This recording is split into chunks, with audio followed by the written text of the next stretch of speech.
हमारे कंप्यूटर बाबा उन तमाम आंकड़ों को संजोकर रखे हुए हैं। क्या कह रहे हैं ये आंकड़े?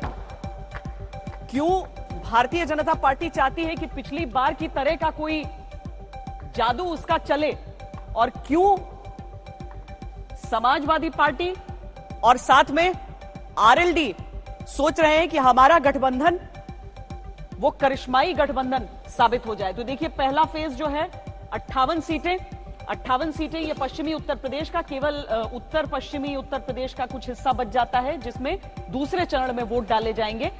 तो ये पहला चरण है और इसमें सीटों का गणित क्या कह रहा है, कितने, ये देखिए कभी कभी ये देखिए 2017 के जो नतीजे आए थे 58 सीटों पर भारतीय जनता पार्टी प्लस 53 सीटें हो गई थी।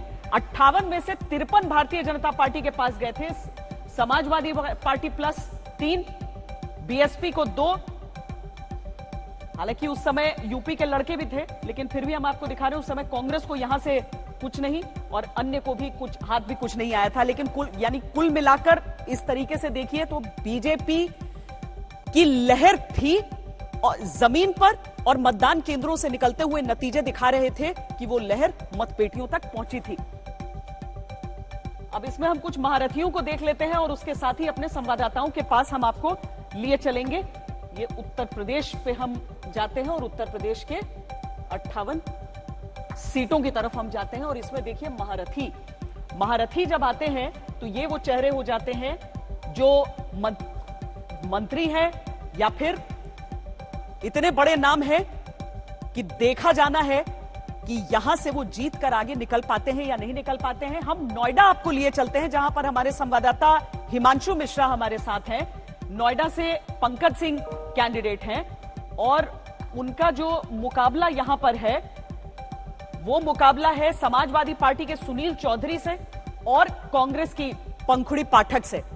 तो हिमांशु, बीजेपी हमेशा ये चाहती है कि जो शहरी क्षेत्र हैं, जो कि बाकी पार्टियों के तो अलग अलग इलाके हो जाते हैं, लेकिन बीजेपी के गढ़ के तौर पर शहरी क्षेत्रों को देखा जाता है। पर इस बार कोविड का जो प्रकोप रहा वो शहरी क्षेत्रों में भी रहा, अस्पतालों का प्रबंधन भी रहा सवालों के कटघरे में। क्या नोएडा में पूरी तरीके से आश्वस्त हो सकती है बीजेपी, या यहां पर जिस तरह से बहुत aggressive door to door campaigning न केवल समाजवादी पार्टी की तरफ से हुआ है बल्कि कांग्रेस भी बहुत जोर शोर से कम नोएडा के इलाके में रही है? हिमांशु। देखिए, बिल्कुल कोरोना की महामारी का एक तरीके से कह सकते हैं कि इफेक्ट जरूर पड़ेगा। और जो बात आप श्वेता कह रहे हैं कि शहरी जो क्षेत्र रहते हैं वो हमेशा बीजेपी के लिए एक स्ट्रांग होल्ड वाली जगह रहते हैं। और मैं तो ये कहूंगा कि ये जो 58 सीटों पे जो चुनाव हो रहे हैं आज पहले चरण के अंदर, उसकी सबसे क्रीमी जो सीट है, क्रीमी लेयर वाली, वो नोएडा सीट है। और वहां से पंकज सिंह चुनाव लड़ रहे हैं। पंकज सिंह का बैकग्राउंड हम सब जानते हैं कि वो राजनाथ सिंह के बेटे हैं, देश के रक्षा मंत्री के, और पिछली बार वो 1 लाख से ज्यादा मतों से जो है यहां से चुनाव जीते थे।